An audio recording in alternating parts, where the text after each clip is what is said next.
नमस्कार दोस्तों, स्वागत है आपका हमारे इस YouTube चैनल SST एकेडमी पर। और आज के लेक्चर में हम बात करेंगे इंडियन पॉलिटी में भारतीय संविधान की जो प्रस्तावना है उसके बारे में। तो इंडियन कॉन्स्टिट्यूशन का जो प्रेम्बल है उसके बारे में बात करेंगे। और वीडियो देखने से पहले अगर आपने अभी तक हमारे चैनल को सब्सक्राइब नहीं किया है तो पहले आप सब्सक्राइब कर लीजिए, ताकि आपको हर आने वाली वीडियोज़ के बारे में अपडेट मिल जाए, नोटिफिकेशन मिल जाए। हमारा फेसबुक पेज भी है SST एकेडमी 2019 और व्हाट्सअप नंबर दिया हुआ है। अगर आपको किसी भी तरह का कोई प्रॉब्लम महसूस हो लेक्चर के दौरान या लेक्चर देखने के बाद, तो आप हमें व्हाट्सअप कर सकते हैं, या फिर अगर आपको लगता है कि पहले किस टॉपिक पर वीडियो बनाना चाहिए तो आप हमें व्हाट्सअप कर सकते हैं, या फिर इस वीडियो के कमेंट सेक्शन में भी आप हमें बता सकते हैं। तो आइए आते हैं इस टॉपिक पर, और हम बात कर रहे हैं आज प्रस्तावना के बारे में। भारतीय संविधान का प्रस्तावना।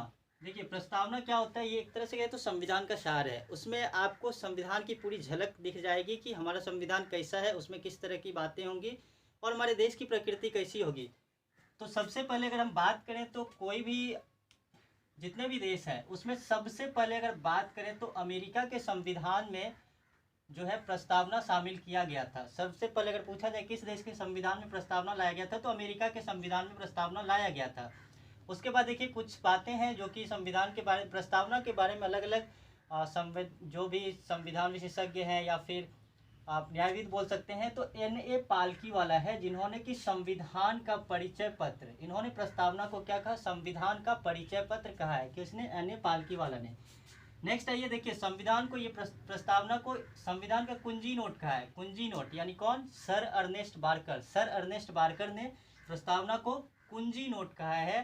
तो हम प्रस्तावना को कुंजी भी बोलते हैं, उद्देशिका भी बोलते हैं।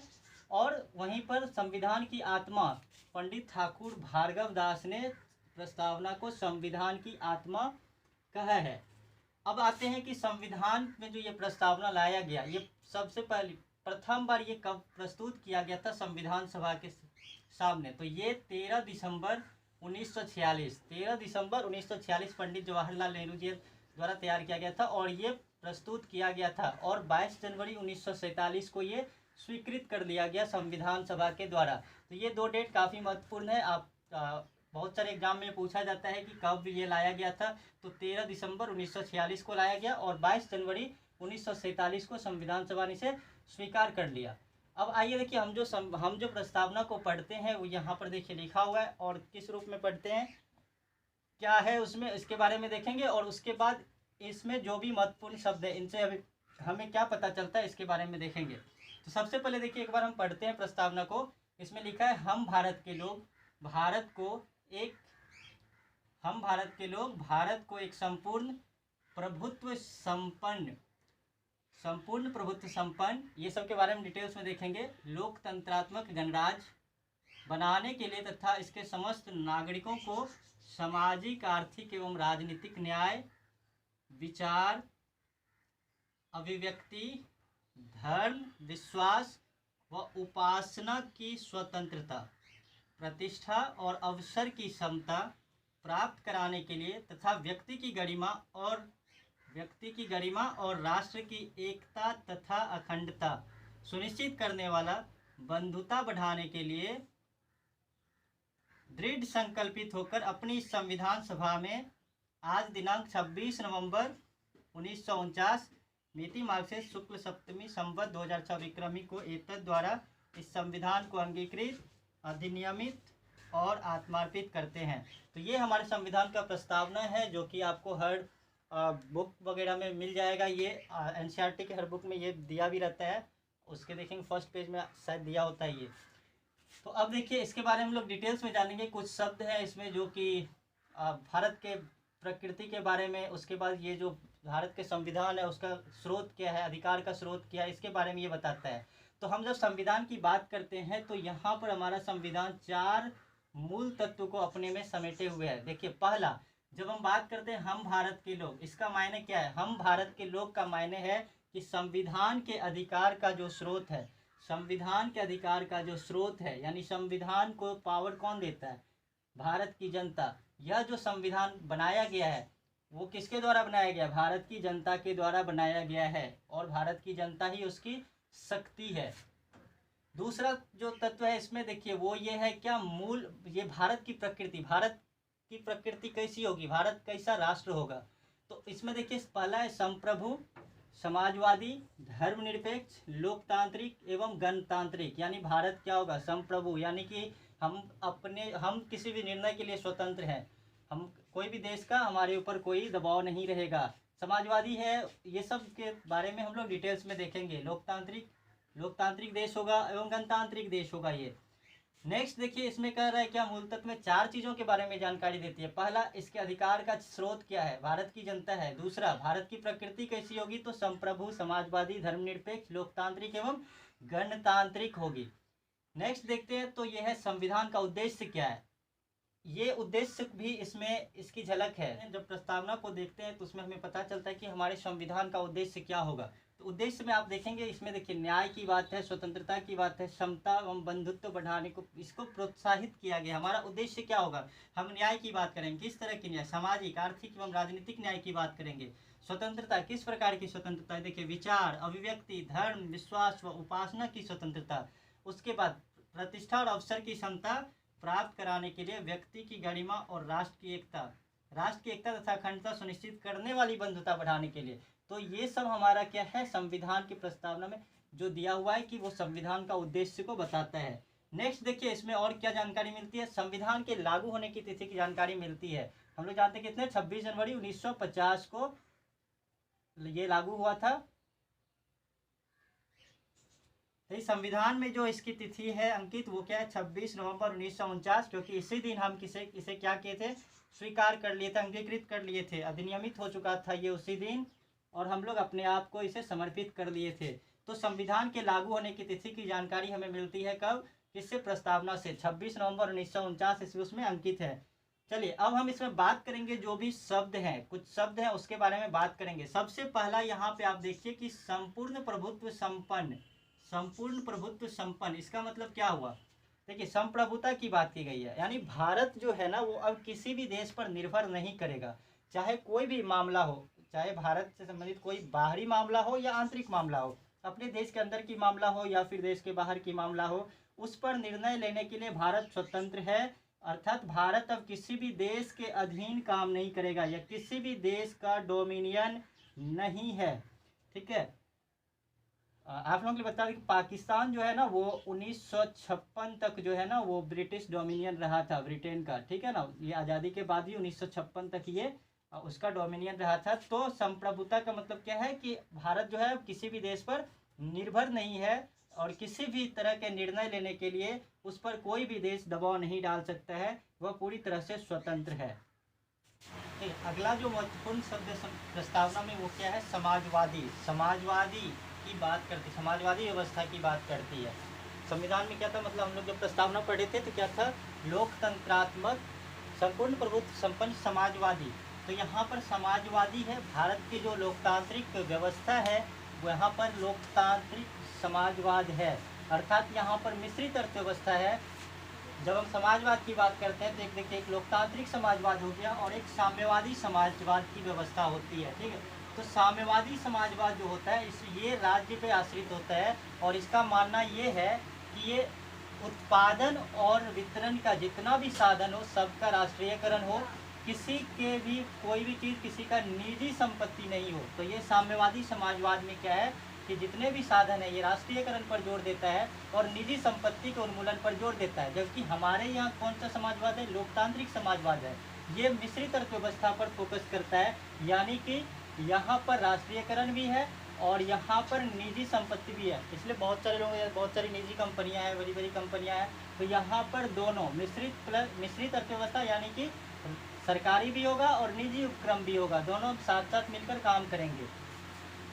इस संबंध में सुप्रीम कोर्ट का एक टिप्पणी है। सुप्रीम कोर्ट ने कहा था कि लोकतांत्रिक समाजवाद का उद्देश्य गरीबी, उपेक्षा, बीमारी व अवसर की असमानता को दूर करना है। ये सुप्रीम कोर्ट, भारत की सुप्रीम कोर्ट है, उसका ये टिप्पणी है कि लोकतांत्रिक समाजवाद का उद्देश्य क्या होना चाहिए, गरीबी, उपेक्षा, बीमारी व अवसर की असमानता को दूर करना उसका उद्देश्य होना चाहिए। तो हमारे यहाँ कौन सा समाजवाद है, लोकतांत्रिक समाजवाद है। आइए नेक्स्ट पे बात करते हैं। नेक्स्ट क्या है? नेक्स्ट है धर्मनिरपेक्ष। ये लोग धर्मनिरपेक्ष की बात कर रही है। धर्मनिरपेक्ष यानी कि ये जो है ना 42वें संविधान संशोधन में इसको जोड़ा गया था। ठीक है, तो 42वें संविधान संशोधन कब हुआ था? 42वें संविधान संशोधन 1976 में हुआ था, और 42वें संविधान संशोधन में ही समाजवादी शब्द को भी जोड़ा गया था। तो 1976 में संशोधन हुआ और उसमें धर्मनिरपेक्ष शब्द भी जोड़ा गया था। इसका मतलब क्या है? इसका मतलब ये है कि भारत में किसी भी राज्य का, भारत में क्या है, कोई भी धर्म, राष्ट्र का कोई धर्म नहीं होगा। यहाँ पर सभी धर्म क्या होंगे? एक समान होंगे। धर्म के आधार पर किसी के साथ भी कोई भेदभाव नहीं होगा। किसी भी राज्य का अपना कोई धर्म नहीं होगा, राष्ट्र का कोई अपना धर्म नहीं होगा। और जब आप मौलिक अधिकार के बारे में पढ़ेंगे तो अनुच्छेद 25 से 28 के बीच धार्मिक स्वतंत्रता का अधिकार हमारा मौलिक अधिकार है, ये फंडामेंटल राइट्स है। तो अनुच्छेद 25 से 28 के बीच यह व्यवस्था की गई है कि हमें धार्मिक स्वतंत्रता दी गई है, हम अपने धर्म को मानने के लिए स्वतंत्र हैं, और किसी दूसरे धर्म का, हम अपने धर्म के साथ साथ दूसरे धर्म का भी हम लोग अपना मानते हैं। इसका मतलब ये नहीं है कि दूसरे को नहीं माने, उसका भी हमें आदर करना है। किसी के साथ भी कोई भेदभाव नहीं होनी चाहिए। नेक्स्ट देखिए, नेक्स्ट टॉपिक है लोकतांत्रिक। भारत में लोकतंत्र है। यहाँ की जो राज्य व्यवस्था है वो कैसी है? यहाँ की राज्य व्यवस्था क्या है? लोकतांत्रिक है। लोकतांत्रिक राज्य की स्थापना करना, ये प्रस्तावना में ही देखिए इसकी झलक मिलती है कि संविधान का जो उद्देश्य क्या है, ये लोकतांत्रिक राज्य की स्थापना करना है। अब हम लोकतंत्र के बारे में थोड़ा सा चर्चा करेंगे। यहाँ पर लोकतंत्र जो होता है वो दो तरह का होता है। पहला है प्रत्यक्ष लोकतंत्र, दूसरा है अप्रत्यक्ष लोकतंत्र। अब ये प्रत्यक्ष और अप्रत्यक्ष क्या होता है? देखिए, प्रत्यक्ष लोकतंत्र में क्या होता है ना, जनता जो है वो सीधे अपनी शक्ति का प्रयोग करता है। ठीक है, जनता सीधे अपनी शक्ति का प्रयोग करता है, खुद से करता है, डायरेक्ट प्रयोग करता है।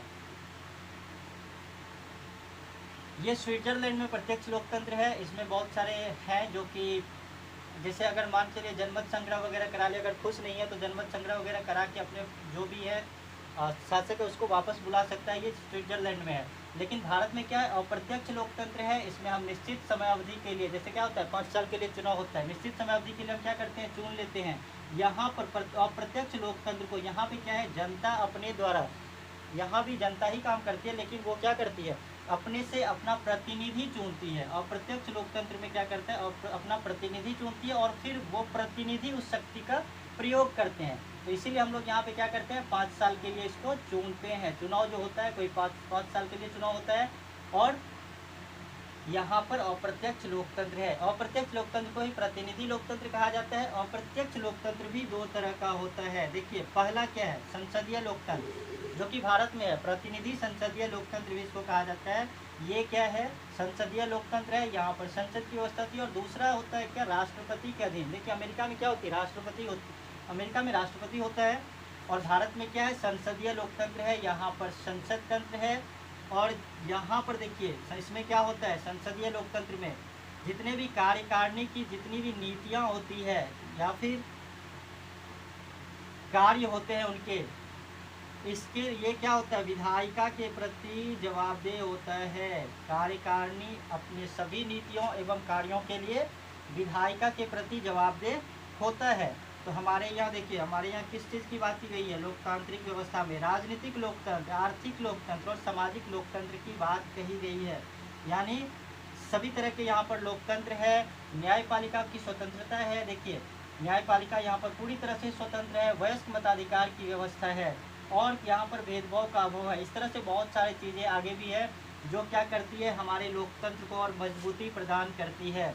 तो इस तरह से लोकतंत्र के बारे में हमने चर्चा किया। भारत एक लोकतांत्रिक राज्य की स्थापना, मतलब लोकतांत्रिक राज्य के रूप में भारत की पहचान होगी। ये संविधान की प्रस्तावना में इस बात का जिक्र है। ठीक है, और लोकतंत्र के बारे में हमने चर्चा किया। नेक्स्ट पॉइंट भी देखते हैं इसके आगे और कौन कौन से शब्द हैं। फिर प्रस्तावना में अगला जो शब्द है, जो कि महत्वपूर्ण शब्द है, वो क्या है? गणतंत्र। लोकतंत्रात्मक गणराज्य बनाने के लिए ये शब्द का प्रयोग किया गया है। यानी कि यहाँ पर गणतंत्र है। देखिए, गणतंत्र क्या होता है? तो किसी भी लोकतांत्रिक राज्य व्यवस्था में अगर कहीं पर भी लोकतांत्रिक राज्य व्यवस्था है तो वहाँ पर दो तरह की व्यवस्थाएं देखने को मिल सकती है। पहला क्या है, एक तो राजशाही है, दूसरा क्या है, गणतंत्र। भारत में क्या है, गणतंत्र है।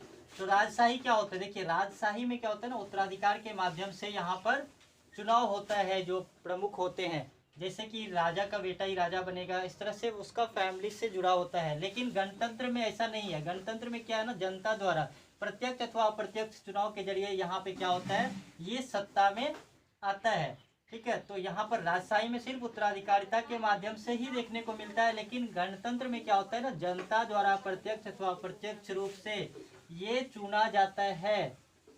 नेक्स्ट देखिए, भारत का प्रमुख, जैसे राष्ट्रपति ले लीजिए, भारत का राष्ट्रपति कैसे आता है, तो चुनाव के जरिए सत्ता में आता है और ये 5 साल के लिए आता है, ये फिक्स है। गणतंत्र में क्या होता है ना, देखिए गणतंत्र, किसी भी गणतांत्रिक व्यवस्था में जो राजनीतिक संप्रभुता होती है वो किसी भी एक व्यक्ति के हाथ में नहीं होती है। जैसे यहाँ पर क्या है ना, राजा के हाथ में है कि आने वाला उसका पीढ़ी जो है वही वहाँ पे राजा बनेगा।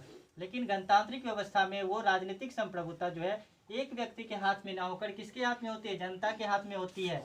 इसीलिए जनता जब चाहे, जिसको चाहे, वो अपने वोट से चुनाव करके वो उस पद तक सत्ता उसके हाथ में दे देती है। उसके बाद देखिए, गणतांत्रिक व्यवस्था में किसी भी वर्ग के लिए कोई भी विशेष अधिकार नहीं देखने को मिलता है। वर्ग विशेषाधिकार की अनुपस्थिति है और यही कारण है कि भारत में कोई भी अगर सार्वजनिक कार्यालय है, कोई भी सरकारी कार्यालय है या फिर कोई भी इस तरह का सार्वजनिक कार्यालय है, तो वहाँ पर कोई भी नागरिक भारत का बिना किसी भेदभाव के प्रवेश कर सकता है, उस पर कोई भी रोक नहीं होगी। तो भारत में क्या है, गणतंत्र है, यानी कि यहाँ पर क्या होता है, जनता के द्वारा चुना जाता है जो भी सत्ता में आते हैं। ठीक है, नेक्स्ट पॉइंट है देखिए, न्याय। भारत के संविधान, यहाँ पर न्याय की भी बात कही गई है। कौन, कितने तरह के न्याय की बात की गई है, संविधान की प्रस्तावना में 3 तरह के न्याय की बात कही गई है। पहला है सामाजिक न्याय, दूसरा है आर्थिक न्याय और तीसरा देखिए राजनीतिक न्याय। 3 प्रकार के न्याय की बात कही गई है और अगर इस तीनों में से एक भी अगर नहीं होता है तो समझिए कि वहाँ पर पूर्ण रूप से विकास नहीं, संभव नहीं हो सकता है वहाँ के लोगों का। तो यहाँ पर सामाजिक न्याय जो है, सामाजिक न्याय का मतलब क्या है कि जाति, रंग, लिंग, धर्म के आधार पर भेदभाव निषेध है, यानी आप इस आधार पर किसी के साथ भी भेदभाव नहीं कर सकते हैं। किसी भी वर्ग के लिए कोई विशेष अधिकार नहीं होगा। और साथ ही एक यहाँ पर ये है कि अगर SC ST और जो भी पिछड़े वर्ग हैं या फिर महिलाओं की जो स्थिति है हमारे देश में, उसमें सुधार की बात होगी। ये सामाजिक न्याय की बात है, यानी समाज में सबको एक समान न्याय मिलना चाहिए। जो अगर थोड़ा पीछे रह गए हैं उनको आप क्या करेंगे, सुधार करेंगे, उसमें उनकी स्थिति में सुधार लाएंगे। आर्थिक न्याय का मतलब है कि आर्थिक कारणों के आधार पर किसी के साथ कोई भेदभाव नहीं किया जा सकता। अगर कोई गरीब है तो उसके साथ आप भेदभाव नहीं करेंगे। जो भी संपदा है, आय, संपत्ति आदि है, उसमें अगर असमानता है, अमीरी गरीबी है, उसको दूर करना है, तो ये आर्थिक न्याय है। अगर कोई, इसलिए आप देखेंगे कि बहुत सारी सरकारी योजनाएं गरीबों के उत्थान के लिए चलाई जा रही है, तो ये आर्थिक न्याय है कि जो असमानता है आय, संपत्ति, संपदा आदि को लेकर के, इसको दूर करना। नेक्स्ट देखिए, तीसरा है राजनीतिक न्याय। राजनीतिक न्याय में क्या होता है कि कोई भी व्यक्ति राजनीतिक अधिकार जो उनके पास है, हर व्यक्ति का वो अधिकार समान होगा। कोई भी व्यक्ति राजनीतिक दफ्तर में प्रवेश कर सकता है और अपनी बात सरकार तक पहुंचाने का अधिकार उसके पास है, ये राजनीतिक न्याय है। इसलिए भारत का कोई भी व्यक्ति चुनाव लड़ सकता है और अपनी बात सरकार तक पहुंचाने का उसके पास पूरा अधिकार है। नेक्स्ट है हमारा समता का अधिकार की बात कही गई है। तो इसमें क्या है, इसके अंदर ये आता है कि किसी भी वर्ग के लिए कोई भी विशेष अधिकार नहीं होगा। वर्ग विशेषाधिकार की अनुपस्थिति की बात कही गई है। साथ ही हर व्यक्ति को समान अवसर प्रदान करने की बात भी भारतीय संविधान में है। उससे संबंधित उपबंध है, किसमें, भारतीय संविधान में इससे जुड़ा हुआ उपबंध है। जब आप आर्टिकल 14 से 18 तक जो क्या है, समानता का अधिकार है, हमारा मौलिक अधिकार है, ये इसको देखेंगे तो पता चलेगा कि बहुत सारी समानता की बात की गई है। ये सब क्या है, समानता का अधिकार है, आर्टिकल 14 से 18 तक। जैसे 14 में क्या है, विधि के समक्ष समता की बात की गई है, अर्थात कानून के सामने सब समान है, कानून सभी लोगों के लिए समान है। देखिए आर्टिकल 15, धर्म, जाति, लिंग, जन्मस्थान के आधार पर आप किसी के साथ भेदभाव नहीं कर सकते हैं। आर्टिकल 16 में है लोक नियोजन के विषय में अवसर की समता, किसी को फॉर्म भरने से नहीं रोक सकते। आर्टिकल 17 अस्पृश्यता का अंत की बात कही गई है, यहाँ पे छुआछूत का यहाँ पर अंत किया गया है। और आर्टिकल 18 में उपाधियों का भी यहाँ पर अंत किया गया। जैसे पहले कोई अपने आप को खलीफा या फिर कुछ इस तरह से उपाधि ले लेते थे, यहाँ पर आप उपाधि नहीं ले सकते हैं। और बाहर से भी बिना भारत सरकार के आदेश के बाहर से भी आप बाहरी देश के से भी कोई उपाधि नहीं ले सकते। कुछ छूट है जिसके बारे में हम आगे के लेक्चर में देखेंगे जब फंडामेंटल राइट्स में आएंगे। और इससे जुड़ा हुआ देखिए आर्टिकल 325। आर्टिकल 325 ये कह रहा है कि मतदाता सूची में शामिल होने से किसी को अयोग्य नहीं ठहराया जा सकता है। किस आधार पर? ये जो है धर्म, जाति, लिंग, जन्मस्थान, मूल वंश के आधार पर भारत के किसी भी नागरिक को मतदाता सूची में शामिल होने से अयोग्य नहीं करार दिया जा सकता है। उसके बाद देखिए आर्टिकल 326 ये कह रहा है कि लोकसभा हो या फिर विधानसभा हो, सभी के लिए वयस्क मतदान की व्यवस्था हो। तो यहाँ भी देखिए वयस्क मतदान क्या होता है? हर नागरिक जिसका नाम मतदाता सूची में शामिल है, हर नागरिक को वोट डालने का अधिकार होता है। किसी भी आधार पर उसे वोट डालने से नहीं रोका जा सकता है, इसलिए मतदान करने का समान अधिकार हर किसी के पास है। उसके बाद देखिए आर्टिकल 39 में जो क्या है, directive principles of state policy, राज्य के नीति निर्देशक तत्व है इसमें, जिसमें ये कहा गया है कि महिलाओं एवं पुरुषों के जीवन यापन के लिए पर्याप्त साधन ये दिया गया है। प्लस समानता के अधिकार के अंतर्गत देखिए क्या कहा गया है, समान काम के बदले समान वेतन, ये भी अधिकार है। महिला पुरुष को समान काम के लिए समान वेतन दिया जाना चाहिए। तो ये सब समता की बात की गई, ये सब समानता की बात की गई है कि यहाँ के हर नागरिक समान है, वो कानून के सामने समान है, उसे समान काम के बदले समान वेतन दिया जाना चाहिए, किसी से किसी भी आधार पर कोई भेदभाव नहीं किया जाना चाहिए। आइए नेक्स्ट टॉपिक पे आते हैं, नेक्स्ट पॉइंट जो है हमारा, जो कि भारतीय संविधान में और काफ़ी ये इम्पोर्टेंट ये भी है, बंधुत्व, यानी बंधुता बढ़ाने के लिए उसमें दिया था। बंधुता क्या है? भाईचारे की भावना, भाईचारे की भावना को बढ़ाने के लिए हम काम करेंगे। यहाँ पर देखिए एकल नागरिकता है। एकल नागरिकता का मतलब क्या है? कोई भी राज्य किसी भी अपने नागरिकों को नागरिकता नहीं दे सकता है। हम बिहार में, इसका मतलब ये नहीं है कि बिहार हमको नागरिकता देगी, बल्कि हमारी नागरिकता क्या है? सिर्फ और सिर्फ भारतीयता ही हमारी नागरिकता है। यहाँ का कोई भी स्टेट में आप हैं, आपकी नागरिकता क्या है? भारतीयता है। इसलिए ये जो एकल नागरिकता है वो भाईचारे की भावना को और मजबूती प्रदान करती है। इसके बारे में अगर हम बात करें तो ये हमारा भी कर्तव्य हो जाता है कि हम कोई भी इस तरह का हरकत नहीं करें जिससे हमारे देश की जो बंधुता है, हमारे देश की जो एकता अखंडता है, उस पर आघात पहुँचे। तो देखिए आर्टिकल 51 क में जो क्या है, मौलिक कर्तव्य से जुड़ा है।